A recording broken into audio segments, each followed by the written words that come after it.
Shabbat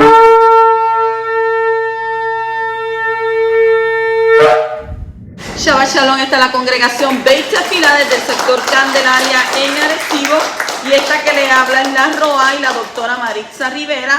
Estamos contentos porque tenemos una nueva parashá, la parashá número 14, y esta parashá se llama Vaerá.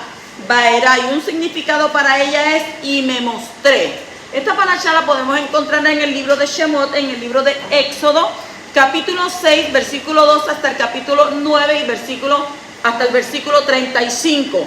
Hacemos una introducción de lo que vamos a ver en estos capítulos y nos dice que Yahweh se revela a Moshe utilizando las 4 expresiones de redención.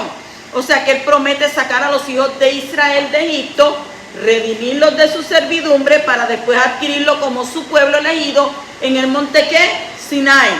Luego entonces él los llevaría a la tierra que le prometió a los patriarcas como su eterno legado. Moshe y Aarón hablan con el faraón repetidas veces para demandarle en el nombre de Yahweh: deja salir a mi pueblo para que me sirvan en el desierto. Pero ¿qué sucede con el faraón? El faraón se niega en todas las veces que ellos fueron. Entonces el bastón de Aarón se vuelve una serpiente, se traga los bastones mágicos de los brujos egipcios, y Yahweh envía una serie entonces de plagas sobre Egipto. Las aguas del río Nilo se vuelven sangre, una plaga de rana azota la tierra, piojos infestan todos los hombres y bestias, hordas de animales salvajes invaden las ciudades, la peste mata a los animales domésticos, dolorosas ampollas afligen a los egipcios, y para la 7ª plaga, que es fuego y hielo, se combinan para descender del cielo como una lluvia devastadora. Y aún el corazón del faraón sigue endurecido y no deja a los hijos de Israel ir como Yahweh había dicho a Moshe. Este hombre tenía un corazón, ¿verdad?, duro. Y quizás dirá ustedes: no, eso es porque Yahweh le puso el corazón duro. Pero más adelante vamos a ver que todo viene de la disposición de ¿quién? Del hombre. Lo que tú confesares con tu boca será hecho. Ok. Entramos entonces de lleno a la parashá en el capítulo 6 y versículo 13, donde dice: entonces el Creador habló a Moshe y Aarón y les dio orden para los hijos de Israel y para Faraón, rey de Egipto, a fin de sacar a los hijos de Israel de la tierra de Misrayim, de la tierra de Egipto. Las palabras de quién tiene más fuerza. Aquí vemos una fuerza de palabra, ¿verdad? Yahweh da una orden, Moshe va y la habla, Aarón va y la dice, el faraón le dice otra cosa. Pues entonces las palabras de quién tienen más fuerza. Cuando Moshe habló al pueblo y le habló unas promesas fantásticas de liberación de la esclavitud y la introducción en la tierra prometida a los padres, con el privilegio de tener a Yahweh como su Elohim. Pero los hijos de Israel no escucharon a Moshe. ¿Por qué no lo escucharon? Por la angustia que ellos estaban pasando. Anteriormente los jefes hebreos se habían rebelado contra Moshe, reprendiéndole por haber ¿qué? Agravado la carga del pueblo. Entonces luego el Creador ordenó a Moshe a hablar al faraón para que dejara salir a los hijos de Israel de su tierra. Pero el faraón no había querido escuchar antes, sino que había puesto ¿qué? Más presión sobre el pueblo por las palabras que Moshe había transmitido. Por eso Moshe dijo que si el pueblo no le había querido escuchar a él, pues cuanto menos le iba a escuchar el faraón. Si estos son los súbditos, como quien dicen, no me oyen a mí, ¿tú crees que me va a escuchar el faraón? Así que entonces las palabras del pueblo se oponían a las palabras del Creador. Escuche esto que le voy a decir, no un juego de palabras. Las palabras del pueblo se oponían a las palabras del Creador. Las palabras del faraón se oponían a las palabras de Yahweh. Y las palabras de Moshe se oponían a las palabras de Yahweh. Pero Yahweh seguía dando órdenes para los hijos de Israel y para el faraón a fin de que de sacar a los hijos de Israel de la tierra de Egipto. Entonces, las palabras de quién tuvieron más fuerza al final. La historia misma da la respuesta a esta pregunta. Las palabras del pueblo no tuvieron éxito. Las palabras del faraón perdieron su fuerza. Y las palabras propias de Moshe, ¿qué pasó? Cayeron a la tierra sin poder. ¿Por qué? Porque no pudo cambiar el propósito divino. Pero lo que había dicho el poderoso se cumplió al pie de la letra. O sea que las palabras de los hombres que se oponen a lo que ha dicho el Creador van a perder su fuerza, aunque ahora parece que tienen mucha influencia en su entorno o su contorno.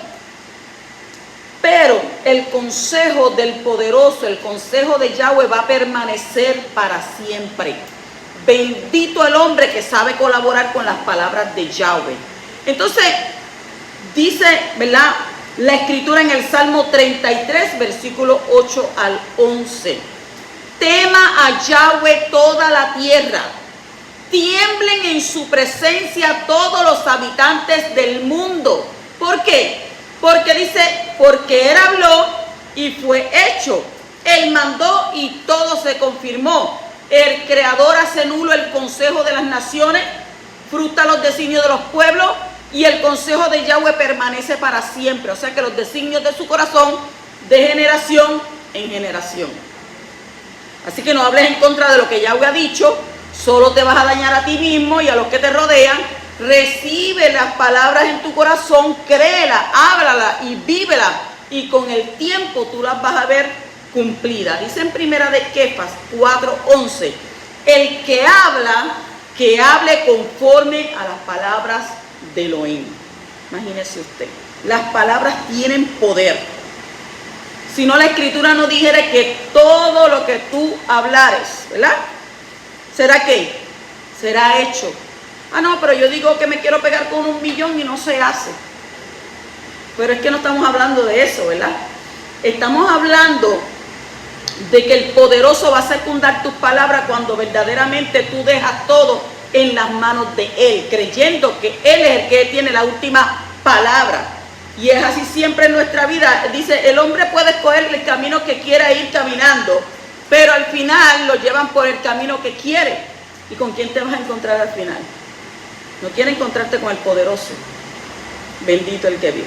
Continuamos en el capítulo 6, el versículo 20 y 26, y el 20 dice, y Amram tomó por mujer a Jocabed su tía, y ella le dio a luz a Aarón y a Moshe, y los años de la vida de Amram fueron 137 años. El versículo 26 dice, estos son Aarón y Moshe, a quienes dijo el Creador, sacar a los hijos de Israel de la tierra de Egipto por sus ejércitos. ¿Cómo se identifica una persona? ¿Cómo se identifica una persona? Moshe y Aarón fueron presentados por la Torá con su árbol genealógico. La Torá no presenta una persona según sus conocimientos en teología, en idioma, en historia, en música, en literatura, matemática, ciencia u otra cosa semejante. Hay personas que se sienten como nada. ¿Por qué? Porque no tienen un título académico. Y otros creen que son importantes solo porque tienen un título. Pero ¿qué nos dice la Torá? La Torá no presenta a las personas según los títulos, sino que según su familia. La familia sabe cómo son sus miembros. Entonces, ¿quieres saber cómo es una persona? Mira a su familia o pregunta a su familia cómo es. Después de dar una larga explicación de todo su árbol genealógico, la Torá dice que estos son ¿quién? Aarón y Moshe. Y esto nos enseña que una persona es lo que eran sus ancestros y lo que es su familia. ¿Por qué? Porque la familia de una persona es muy importante para Yahweh. Hay veces que nosotros decimos, yo me lo pregunto, porque yo no conocí a mi abuela. Mi abuela murió cuando mami tenía 8 años. Pero entonces yo me digo, ¿pero quién sería mi abuela, mi bisabuela, mi tatarabuela, mi extabuela y todas las abuelas por ahí para arriba? No conocía ninguna. Y a mi abuelo vagamente lo recuerdo el papá de mi mamá, pero él no estaba bien. Entonces, imagínense, el de mi papá muchísimo menos. Entonces yo me hago la pregunta, ¿verdad? ¿De dónde yo vengo? Con toda mi familia. Pero solamente el poderoso sabe el tiempo que les da a las personas en esta tierra y el tiempo que deben de vivir, porque hay personas a veces, ¿verdad?, que desean vivir una larga vida, pero ya vas a vivir cierto tiempo, hasta aquí vas a llegar. Continúa entonces en el capítulo 7 y versículo 1, dice, mira, yo te he constituido Elohim para el faraón y tu hermano Aarón será tu profeta. Cuando uno lee este verso, dice, yo te he constituido Elohim.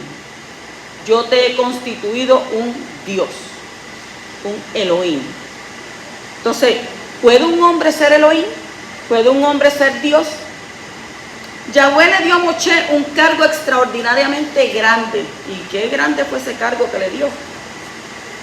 El texto hebreo dice literalmente que Yahweh constituyó a Moshe Elohim para el faraón. Y esta es la segunda ocasión que está escrito que Moshe es Elohim, según el capítulo 4 y versículo 16. Y esto nos enseña en primer lugar que la palabra hebrea Elohim no es un nombre personal, sino un ¿qué?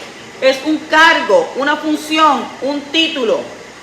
El título Elohim tiene que ver con suma autoridad y poder. Y es uno de los títulos que en el Tanakh emplea sobre los jueces, Shoftim en Shemot, Éxodo 22:9 y Salmo 82. Y en segundo lugar, aprendemos que en el idioma hebreo una palabra plural no siempre implica pluralidad. Por eso el idioma hebreo es bien difícil de entender. Moshe, que no era más que una persona, recibió el título de ¿qué? De Elohim, pero en plural. Hay otros ejemplos del uso del mismo título plural sin haber indicado de que se trate de pluralidad. El dios falso Baal es llamado con el título ¿qué? Elohim, según un libro de Jueces 8:33 y Primera de Reyes 18:27, sin ser más que uno. Por lo tanto, hay que entender la forma plural como una ampliación del cargo y no como una pluralidad de personas o personalidades. ¿Ven lo que estoy diciendo? Cargo, no persona. El plural es usado en el texto hebreo de manera semejante a la mayúscula al principio de los nombres en el idioma castellano, porque usted no pone su nombre con una letra minúscula, supone que la primera letra es la mayúscula. Pues entonces la función de Elohim implica una responsabilidad y una autoridad sumamente grande. Como un representante autorizado, Moshe tenía el poder para hablar palabras poderosísimas, como Yahweh mismo. Además, tenía el poder para hacer milagros poderosos las veces que él quisiera. El que ha recibido tanta confianza del Creador es porque ha sido aprobado en sus exámenes y ha mostrado una fidelidad extraordinaria. Cuanto más fidelidad, mire, le digo, una persona le muestra al Creador, más autoridad y responsabilidad es capaz de administrar. Si tú le eres fiel, si tú le eres leal, si a ti no te importa alrededor tuyo más que tú en tu mente, pensamiento, decir, yo le voy a ser fiel a mi Abba, yo voy a hacerle leal a él. No importa lo que venga, no importa lo que me quiera distraer, yo quiero ser leal. Pues entonces más autoridad te va a dar el poderoso, más responsabilidad te va a dar para que tú puedas administrar. Entonces, Moshe era ¿qué? Moshe era fiel. Y Yahweh le confió el cargo de ser Elohim. Sé fiel en lo poco y serás digno de confianza a los ojos de el que en lo secreto te ve. Entonces usa lo que te ha dado con fidelidad y tendrás cada vez más y más. Así que entonces el poderoso que Yahweh te conceda las peticiones de tu corazón siempre y cuando esté ¿qué? De acuerdo con Abba. Porque Yahweh no te va a dar nada que él entienda que te va a hacer daño. A veces nosotros pedimos, como dijo Yahshua, a veces ustedes piden y piden mal, porque quieren cosas que verdaderamente no van a edificar en su vida. En el capítulo 7, versículos 2 y 13 nos dice, pues cada uno echó su vara, las cuales se convirtieron en serpientes, pero la vara de Aarón devoró las varas de ellos, pero el corazón de Faraón se endureció y no los escuchó tal como el Creador había dicho. ¿Quién gana una discusión? La gente discute y cuando ve que está perdiendo la discusión, alza más la voz. Y después de alzar la voz, pues te agarra por el cuello. Cuando hay un enfrentamiento verbal entre dos personas con ideas opuestas, es muy común que los dos intentan ganar la discusión con argumentos que hagan débil al oponente. El que tiene la mente hinchada con orgullo intelectual pensará que podrá ganar la discusión con los argumentos más aplastantes. ¿Para qué? Para que el oponente se sienta humillado, se sienta ignorante ante su brillante conocimiento y argumentación. Y este tipo de discusión solo sirve ¿para qué? Para alimentar el orgullo y fortalecer el Yetzer Hará. ¿Cuál es el Yetzer Hará? La mala inclinación, la carne. Entonces, no es el que gana una discusión el que puede presentar el argumento más fuerte. Es posible que gane la discusión en sí, pero la persona que se siente humillada por la actitud del que es más astuto, muchas veces seguirá creyendo lo que quiere simplemente ¿por qué? Porque no está dispuesto a someterse a la actitud del otro. El enfrentamiento de poderes entre Moshe y los magos de Egipto, esto es un ejemplo de esta situación. A pesar de que la vara, la serpiente, ¿verdad?, de Aarón tenía más fuerza que las varas de la serpiente de los magos y las devoró, no hubo cambio de actitud en los magos ni en el faraón. Fue algo terrible, ¿verdad? Entonces, Moshe no ganó la batalla mostrando que su poder era mayor que el otro. ¿Por qué? Porque el corazón del faraón se endureció más. Y esto es muy común en las discusiones. El que ha ganado la discusión ganó con su argumento, pero no ganó el corazón de su oponente. Y es mejor perder una discusión que perder un corazón. Es mejor perder un argumento y ganar el corazón y la apreciación del oponente cuando vea que no estás interesado en apoderarte de él ni tomar control sobre su mente ni jactarte, elevarte por encima de tu prójimo. Y eso sucede a veces, ¿verdad? Hay gente que pueden tener este título, aquello, y que hablan con una autoridad, y a mí me ha sucedido. No, porque yo, y el pecho ahí del gallo Claudio. ¿Ustedes se acuerdan del gallo Claudio? Siempre andaba con el pecho bien hinchado. Y yo dejo que las personas argumenten y hablen, y digan. Y al final yo le digo, pues, yo tengo un doctorado. Y así lo dejo. Y ahí, mire, con eso ya usted sabe lo que quiere decir. Estamos a mano. Aquí, sin embargo, en Moshe no hubo ningún deseo de mostrar que él era el mayor. Él era un hombre que, muy humilde, dice la Escritura, y solo deseaban obedecer las órdenes de Yahweh. Y eso es lo único que debemos nosotros tener en nuestro corazón, obedecer las órdenes de nuestro Creador. ¿Cómo obedecemos las órdenes de Él? Él dijo que teníamos que guardar ¿qué? Mandamientos, estatutos y preceptos. Y ahí obedecemos la palabra de Él y la voz de Él. Entonces dice que por haberse humillado, ¿quién se humilló? Moshe. Por haberse humillado y exaltado, Yahweh mostró por medio del poder que actuaba en Moshe que él era el mayor.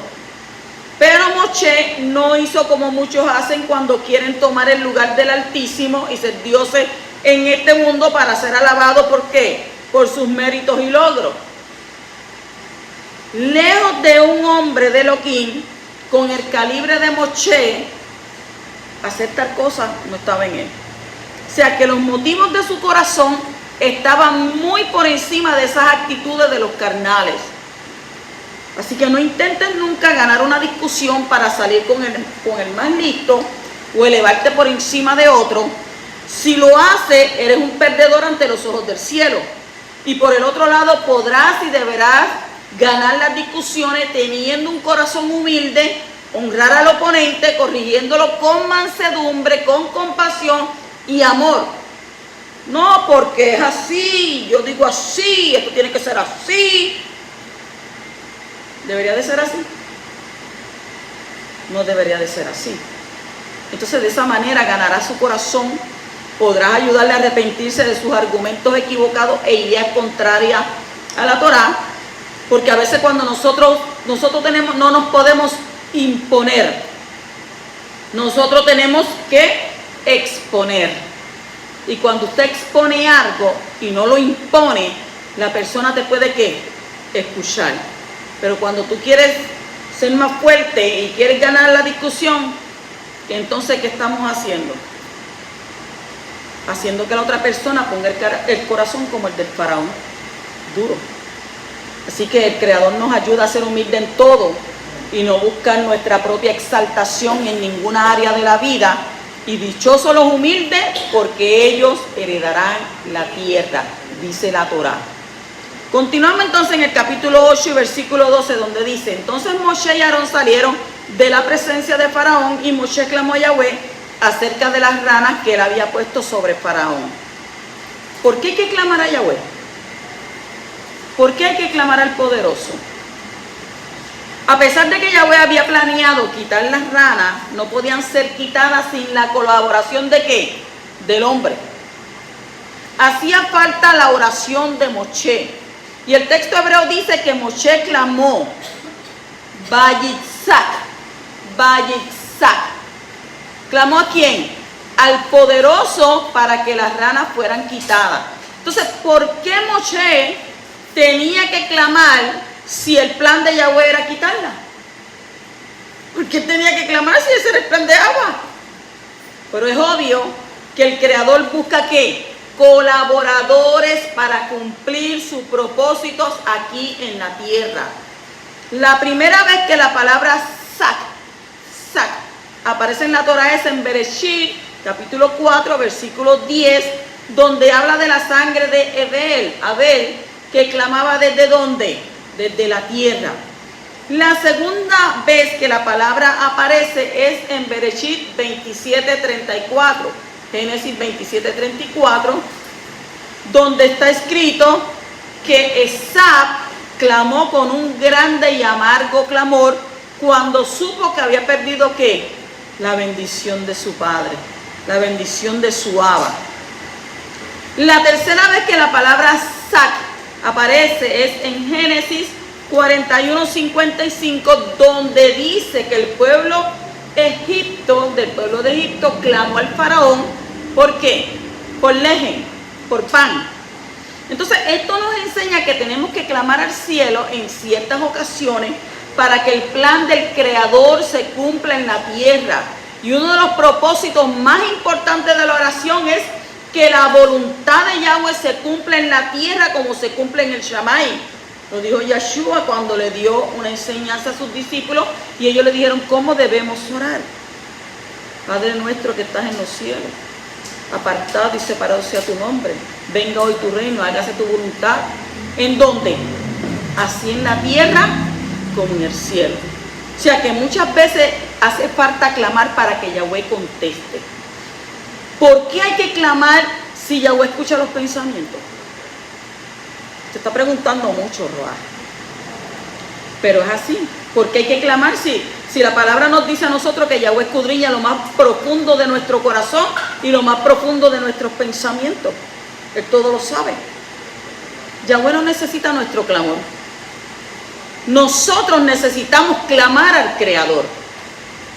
El que clama usa mucha energía en su oración y esa energía crea intensidad que ayuda al que ora a concentrarse y realmente ser consciente de lo que está haciendo.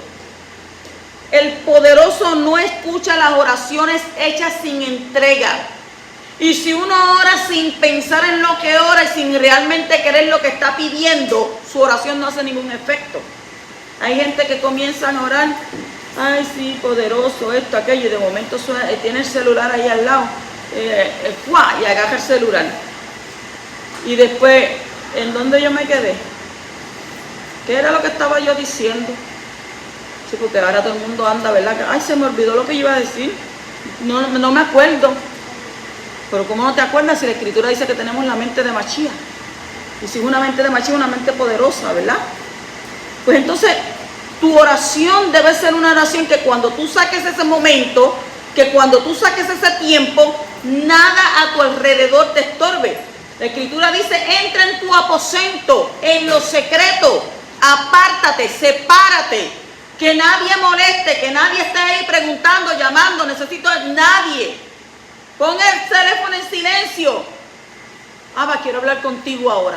Yo necesito de lo más profundo de mi corazón hablar contigo. Yo necesito que tú me escuches. Mira esta situación que yo estoy pasando. Mira esta enfermedad. Mira aquella otra. Entonces, ¿estás hablando con quién? con tu Creador. Bueno, pero es que yo comienzo a orar y se me quitan las ganas. Es que yo no veo a nadie y yo estoy tan desanimado, estoy tan desalentado. Si estás desanimado, estás desalentado, tu oración debe de comenzar ¿con qué? Con alabanza. Con alabanza. A veces no hay cosas, porque ya sabemos que Yahweh conoce tu corazón, pero es mejor comenzar a adorar, comenzar a alabar, comenzar a exaltar. Y en medio de esa adoración, en medio de esa exaltación, en ese de estar compungido, dice la Escritura, que tu espíritu comienza a gemir a una delante del Poderoso. Y cuando comienzas a gemir a una delante de Abba dice, espérate, yo inclino mi oído para escuchar a mi siervo, para escuchar a mi sierva. Porque dice, no irá aquel que hizo el oído, no lo escuchará, y él lo va a inclinar para escucharte. Pero ¿qué tiene que hacer? ¿Qué tiene que haber? Tiene que haber un ambiente creado por ti. ¿Y cómo tú creas ese ambiente? En lo íntimo, en lo secreto. O es que a veces uno quiere, no, que aquel escuche esto, que no, en lo íntimo, en lo secreto, Abba, yo necesito un clamor delante de ti, yo quiero hablar contigo, porque tu palabra es tan clara a mi vida. Entra en lo secreto, en lo íntimo. ¿Y sabes qué nos dice la Escritura? Dice la palabra que Yahweh dice, entremos en razón, hazme entender y comprender lo que tú quieres, lo que tú necesitas. Entremos en razón. Si yo te prometí algo y no te lo he cumplido, pregúntame, ¿por qué no lo he hecho? Háblame. Pero a veces nos olvidamos de esas cosas, ¿verdad?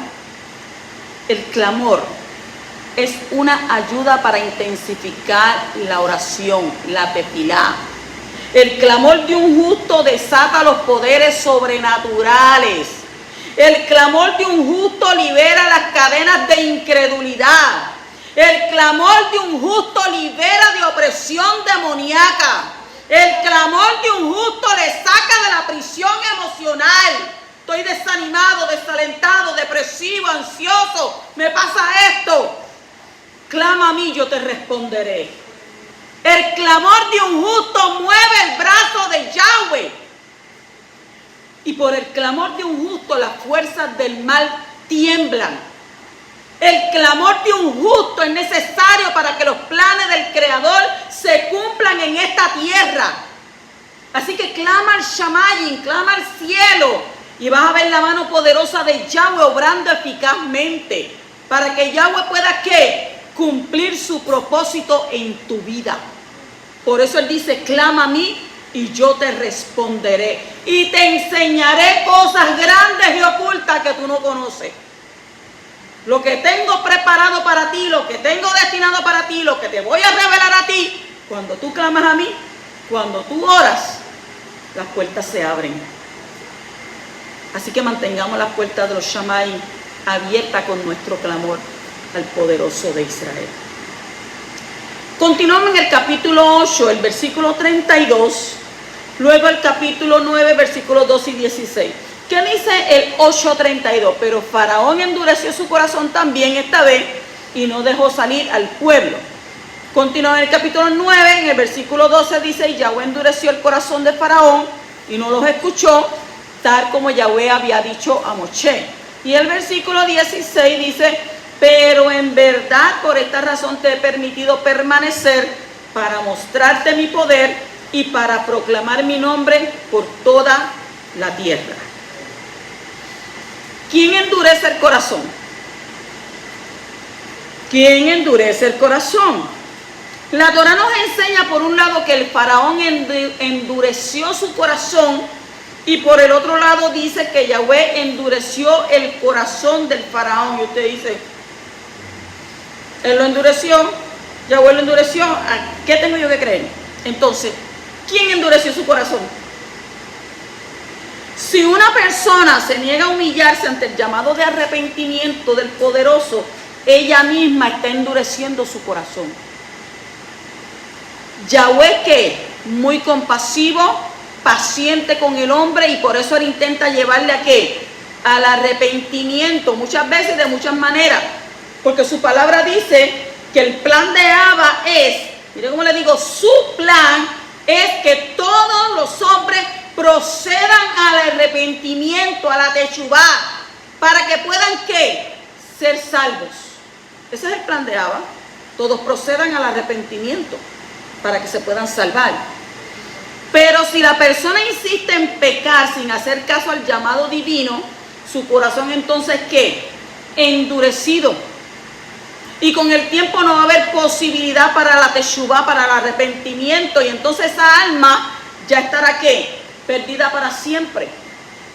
Porque la Escritura dice que entonces que te envían un espíritu de ¿qué? De error, si tú no quieres escuchar. Al principio es la persona misma que endurece su corazón, como en el caso del faraón.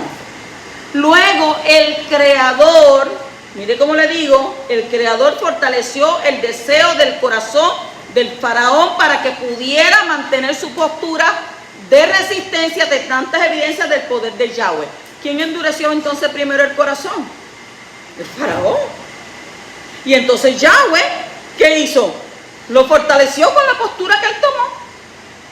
O sea que el caso del faraón ya estaba, ¿qué? Perdido, ya ahí no había caso. Él mismo había elegido no humillarse y él mismo se había endurecido. Por eso no hubo manera de que su alma pudiera ser rescatada y salvada. Ya él estaba perdido. Sin embargo, Yahweh se aprovechó de esa situación y utilizó la dureza del faraón, reforzó su corazón para que pudiera seguir resistiendo con un fin muy específico. ¿Cuál era? Para que su poder milagroso fuera mostrado y su nombre fuera proclamado por toda la área, por toda la tierra. Sin la resistencia del faraón no hubiera habido lugar para las 10 plagas ni los milagros portentosos. El alma del faraón estaba ¿qué? Perdida, pero no su misión en este mundo. Yahweh lo utilizó en su dureza para cumplir ¿qué? Sus propósitos con su pueblo. Bendito sea Yahweh que puede utilizar todas las cosas para llevar a cabo sus planes. Sean malos o sean buenos, Él siempre saca lo positivo de todo. Así que no endurezca tu corazón ante el llamado del Creador. Humíllate y pídele un corazón blando, porque es peligroso cuando el corazón de alguien se cierre o endurezca. Por eso la Escritura dice, si oyes hoy su voz, no endurezca vuestro corazón. Así que Abba nos libere de eso. Bendito el que vive. Continuamos en el capítulo 9 y versículo 29 y dice, Moshe le dijo, tan pronto como yo salga de la ciudad, extenderé mis manos al poderoso, los truenos cesarán y no habrá más granizo, para que sepas que la tierra es de Yahweh. ¿De quién es la tierra? De nuestro Abacadosh, de nuestro poderoso. Y dice que los humildes heredarán la tierra. El Todopoderoso es el creador de los cielos y la tierra. Eres el Boreolán. Y esto significa que todo lo que existe es suyo. Usted no, que yo tengo allí una tierra y tengo un acre y tengo tantas cuerdas, eso no es tuyo. Tú no nada más que estás ahí de ¿qué? De mayordomo. ¿Por qué? Porque toda la tierra es de Yahweh. El hombre solo está puesto en la tierra para colaborar con Yahweh, para cumplir el propósito con la creación. Dice el Salmo 115, 16, los cielos son los cielos del Creador, pero la tierra la ha dado ¿a quién? A los hijos de los hombres. O sea que la tierra fue dada al hombre para que él la cuidara, para el Todopoderoso. Sin embargo, la tierra sigue siendo ¿de quién? De Yahweh. Porque el hombre solo es el encargado de cuidar la creación visible. Como la tierra es de Yahweh, Él tiene el derecho y la potestad para hacer de ella según su voluntad. Sin embargo, como la dejó bajo la autoridad del hombre, tiene que respetar el derecho que el hombre tiene sobre la tierra. Por eso cuando Él juzga la tierra con daños, es porque el hombre no está cumpliendo con su tarea de vivir una vida justa sobre la tierra. Si el hombre vive en pecado, el Creador daña la tierra como una medida de juicio sobre el hombre que vive de la tierra. Usted ha visto, ¿verdad? Un día sol, un sol tan fuerte que aquellos que siembran, ¿qué pasa con las matas? Se secan, se queman, la tierra se pone árida. Si está todavía bien molesto, Abba, pues, ¿qué permite? Que hayan inundaciones, que exploten volcanes, que vengan huracanes, que arropen todo, que haya fuego, que caiga nieve. Y usted dice, pero y hoy en día la gente se lo pregunta, ¿qué está pasando? ¿Qué está pasando? Que donde no llovía, llueve, que donde no nevaba, nieva, ¿qué está pasando? Oye, ¿y eso no te deja algo ver claro? Eso nos deja ver a nosotros cómo el poderoso se siente. ¿Está qué? Está juzgando la tierra con daño. ¿Por qué? Porque el hombre no está cumpliendo lo que tiene que hacer, no está cumpliendo con su tarea de vivir una vida justa sobre esta tierra. Si el hombre vive en pecado, el Creador daña la tierra como una medida de juicio sobre el hombre que vive la tierra. Los juicios que vinieron sobre Egipto eran ataques directos de todos los dioses falsos de los egipcios, según Éxodo 12:12 y Números 33:4. O sea que los juicios de Yahweh sobre la tierra de Egipto eran un resultado directo del pecado de ¿qué? De idolatría de los egipcios y por haber oprimido a los hijos de Israel. El poderoso tiene el derecho sobre su creación.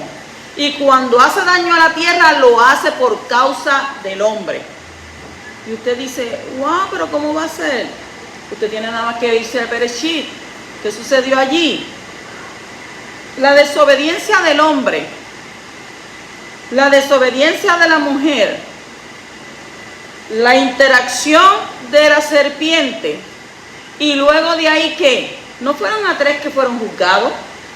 No solamente se juzgó a Adán, a Java y a la serpiente.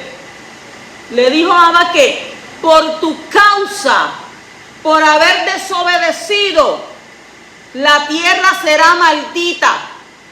Y la tierra dirá, pero ¿qué yo tengo que ver con esto? ¿Por qué me meten a mí en esto? ¿Qué tengo yo que ver? Por causa de eso la tierra fue maldita. ¿Por causa de quién? Por causa del hombre. Por otro lado, el hombre no tiene el derecho de dañar la tierra, tiene el derecho de sacar provecho de las riquezas que hay en la tierra, pero no tiene el derecho de causar que el ecosistema sufra ¿qué? Daños con sus ¿qué? Con sus actividades. Si el hombre causa daños a la naturaleza, está pecando contra Yahweh por no cumplir su tarea de cuidar la tierra que le enviaron en Bereshit, capítulo 2, versículo 15. Es bien difícil encontrar un agricultor en estos tiempos, porque nadie quiere labrar la tierra. Pero vendrán días peligrosos, como dice el libro de Matitiyahu, donde la gente va a tener que aprender a cosechar su propio alimento, su propia comida. Y no solamente tiempos, ya eso lo estamos viendo, ya desde ya. Váyase a comprarse unos ajíes, una libra de ajíes dulces, $5 y $6. Y siga por ahí para abajo sumándole. Vaya a comprar China. ¿A cuánto está el paquete? $15. Antier yo por poco me desmayo cuando yo fui allí al cono. Un plátano, 1.50. 1.50. ¿Usted sabe lo que es 1.50 el plátano? Oremos al poderoso, porque dice que en estos tiempos, en los tiempos malos, en los tiempos, porque nosotros leemos y creemos que eso no va a ser todavía. En aquellos tiempos, en los tiempos malos, en los tiempos peligrosos que estamos viendo, que estaban en estos tiempos, dice que ¿qué? ¿Cuánto tú vas a pagar por un denario? ¿El sueldo de un día por qué? ¿Ah? El sueldo de un día por una poquita de harina. Vaya a saber a cuánto está la harina. Vaya a saber cuánto está el café. Por eso yo tengo árboles de café sembrados en mi casa. Yo no lo bebo, pero después puedo sacar provecho, ¿verdad? Y así sucesivamente. Usted sabe, usted tiene una mata de plátano en su casa, usted tiene allí sembrado un palo de oro. Lo mismo de guineo, lo que sea, usted tiene oro. Eso es oro para usted. Porque si no hay nada que comer, usted va, ¿verdad? Hace allí un mangú, hace un mofongo, hace unos tostones, hace lo que sea, con un plátano. Y después, pues con su boquita, pues usted, ¿verdad? Le da el gusto. Entonces, el que destruye la tierra será destruido por el Creador. ¿Cómo va a ser? Sí, lo dice en Revelación, capítulo 11 y versículo 18. Así que, ¿dónde echas la basura? ¿Cómo cuidas materiales tóxicos que usas en la casa o en el trabajo? ¿Cómo cuidas tu cuerpo ante el frío, ante el sol, comidas con ingredientes dañinos y demás cosas? ¿Cómo utilizas el carro? ¿Estás pensando en vivir un estilo de vida que no haga daño al medio ambiente? Cada vez que veo a alguien malgastando agua, botando agua ahí por gusto, o otras cosas, o tirando lo que puede ser útil, ¿verdad? O lo que, porque usted sabe una cosa, lo que no sirve para usted, para otro es oro. Y yo digo, pero ¿por qué? Porque los que hacen esto no están cuidando la tierra de agua. No están haciendo la voluntad de Yahweh, están dañando su creación, no están pensando en las generaciones futuras. Hay gente que usted sabe que coge, le cambia el aceite en su casa por no ir allá a gastar ¿verdad? En el taller mecánico para que no le... Ah, no, chacho, yo no voy a pagar casi 100 pesos para que me cambien el aceite. Lo cambian en su casa e irresponsablemente lo tiran por cualquier esquina, no sabiendo que cuando llueve, ¿qué pasa con eso? La lluvia lo arrastra. ¿Y a dónde va a tener? Aquí en Puerto Rico, ¿en dónde eso va a ir a tener? A los subsuelos. Y después entonces tú los dañas y eso que tú hiciste va a ir a tu casa. Ay, es que yo hablo la pluma y eso se da como algo pegajoso, ¿no han visto ustedes? Ah, bueno, ponte a mirar hacia atrás, que ese fue el aceite que tú tiraste, que lo dejaste y ahí te lo devolvieron de nuevo para tu casa. Reciclado. Que el poderoso brega así, te lo recicla y toma, te lo envía. Así que no, esta gente no piensa, ¿verdad?, en el sistema global ecológico. Si usted se pone a estudiar sobre, usted hace un círculo y usted le hace ahí, ¿verdad? Y dice que 1, 2, 3, esto es de gente. Pero esta partecita solamente es de agua. ¿Cómo ese poquito va a toda esa gente a alimentarle, a darle agua? Tenemos que crear conciencia de las cosas de agua, crear conciencia en estos tiempos. Entonces, egoístamente solo piensa la gente en qué, en sí y en el ahora. No piensan en los demás ni en el futuro. O sea, nosotros tenemos que tener tendencia en este tiempo a pensar en qué, en el futuro. Como escuchaba yo que decía, la gente, todo el mundo corre a guardar los chavos en el banco. Y tienen las cuentas de banco así. Pero ¿sabe cuál fue el consejo que dio este hombre? Van a llegar tiempos que cuando usted vaya a ir al banco no va a encontrar nada, va a encontrar cero. Porque esto es electrónico. Usted tiene que tener dinero guardado en su casa. Porque yo creo que mucha gente debió haber aprendido cuando pasó el huracán María, ¿verdad? Entonces, las filas eran kilométricas para ir a sacar dinero en la TH Móvil, ¿verdad? Ahí en la TH, y enviar a TH Móvil no se podía, y por ningún lado usted podía sacar el dinero del banco. Y entonces lo que le daba eran $10. No, pero si yo tengo 5,000, no, tiene más que 10 o 100. Si quieres, si no, olvídate. Nosotros tenemos que ser más conscientes, ¿verdad? Y comenzar con conciencia a entender, ¿verdad?, que las cosas se están poniendo peligrosas. Por tanto, Abba nos advierte, dice que el avisado ve el mal y se esconde. Dañar la tierra es de los impíos, porque no les importa nada. Y cuidar la creación es de los justos. Shabbat Shalom.